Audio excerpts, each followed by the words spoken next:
We had one of our viewers send in some very interesting information, and I kind of want to expand upon that just a little bit, just to kind of chart out our course.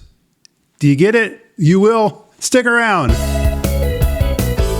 Hey everybody, Dave Edwards, Treasure Valley Dave here. You know, your great real estate agent by your side when it comes time to buy a home, sell a home, or even relocate here to the Treasure Valley. And if you are thinking about where you want to live in this entire country, well, we had our viewer, Ann. Thanks, Ann. Appreciate it. She sent me a couple links, and it kind of put me down this path of maps. What am I talking about? Well, let's check it out. So our first one here isn't really a map, but it does have some pictures of some states, so I think it probably qualifies. Good enough anyway. The average weekly cost of groceries. Idaho, $281 versus step up to Washington State.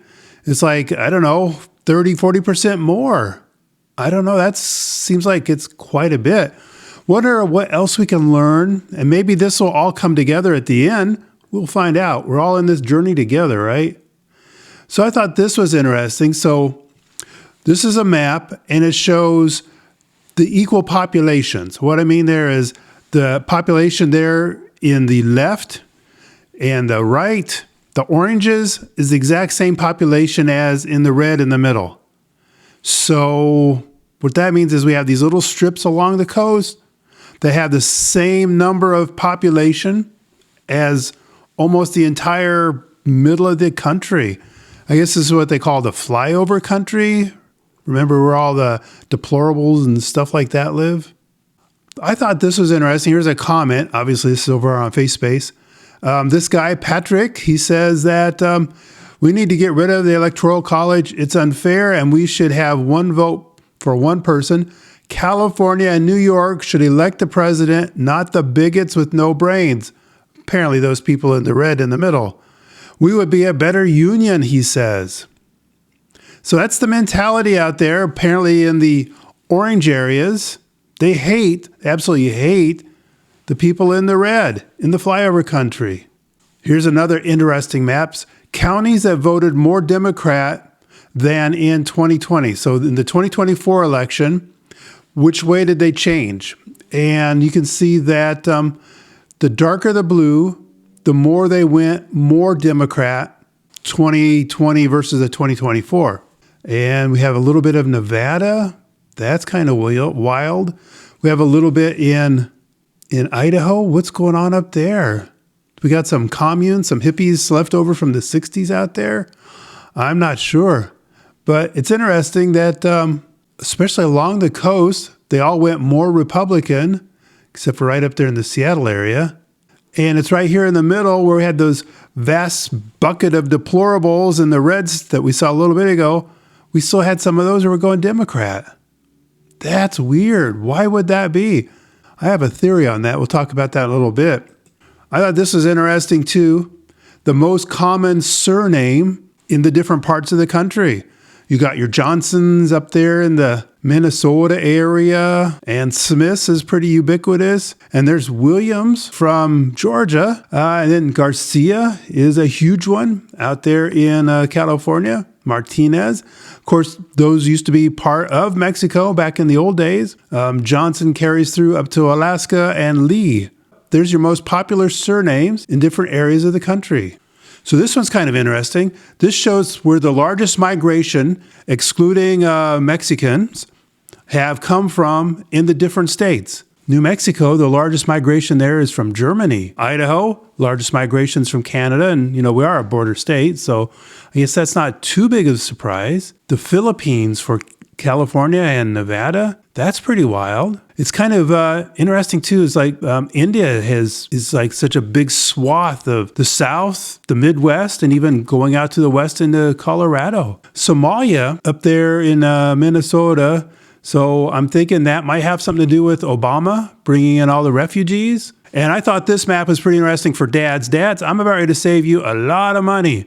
This is what it cost for a wedding. So California, $77,000 for a wedding. Idaho, $19,000. So there, I just saved you $50,000. That's going to pay for a U-Haul, or maybe even our friends over at Valley Custom Movers. Get to Idaho before your daughter falls in love.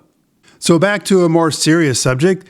This is a map in red, shows where lands that are owned by the federal government. Yeah, over there back on the East Coast, they don't have a whole lot. Splatterings here and there. But gosh, you get over there, anything by the Rockies, huge percentage of it's all owned by the feds. I mean, there's hardly anything in Nevada that's not. And specifically Idaho, so much of it is controlled by the feds. Maybe it's okay if your guy's the president, your guy's not the president, and you have some guy that's trying to destroy the country and putting a limit on things that those lands could do. Maybe that's not a good thing.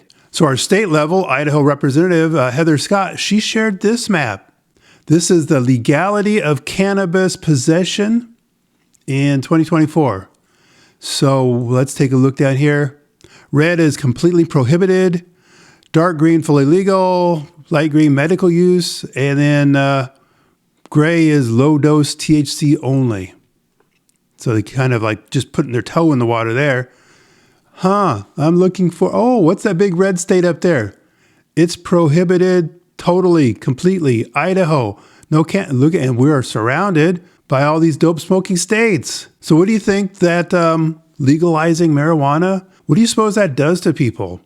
Well, I mean, we've seen all the street scenes of tent cities up and down the boulevards and all sorts of issues, societal issues. I mean, we could talk about governmental issues, but just on a societal level. I've got friends that, manages apartments over across the river into Oregon. And it says just night and day difference. The tenants you get, I don't know where they get their money. Maybe they steal for it. That's quite possible. But I'm glad that Idaho is red. I wish a lot more states were like that because our society's in pretty darn good shape. And I talk with people that come up here from California and they're making that, societal observation that, hey, we don't have the homeless. We don't have the squeegee guys. We don't have those kind of things.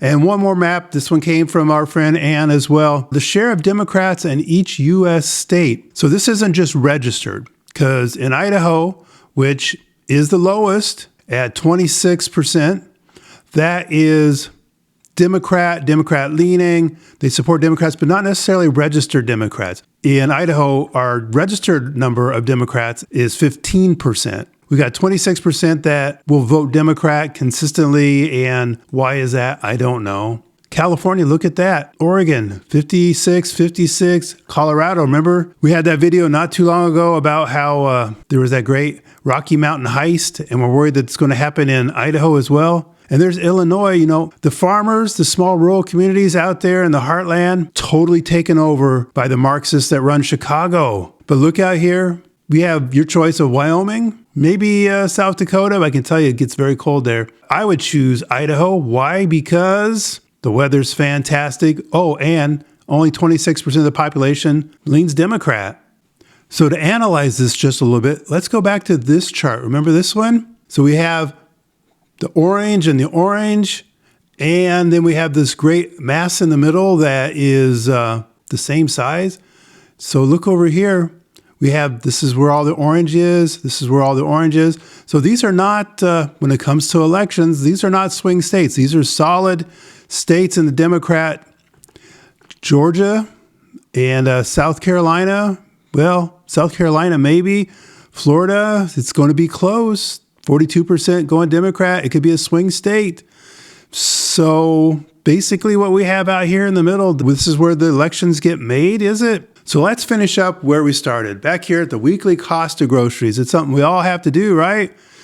Idaho, $281. The U.S. average, $355. And then Washington State, $402. So from looking at these maps, are you seeing some of the reasons why those prices might be what they are? I think maybe California, Oregon, Washington, they just need to tax their marijuana more. Would that do it? I don't know. So thanks, Ann. Appreciate you sending that along. And, looking at these different data points in different ways, especially on the map, it really is kind of interesting to see why Idaho is pretty special. I could have put up some weather maps, and that would have been interesting too. And because we don't have tornadoes, we don't have hurricanes and things like that. But just these kind of societal things that we've been looking at. Really, Idaho is a pretty big difference. So if you want to know more, give me and Marina a call, text us, email, whatever, it doesn't matter. We'd be glad to answer your questions and tell you more about what it's like to live in Idaho, what it's like to relocate to Idaho, the whole process. We've both been through it. And if you want to know more dire warnings about what it's like to continue living in some of these Marxist areas, I did this video not terribly long ago. I think you should check it out. And guess what? We will see you on the next video.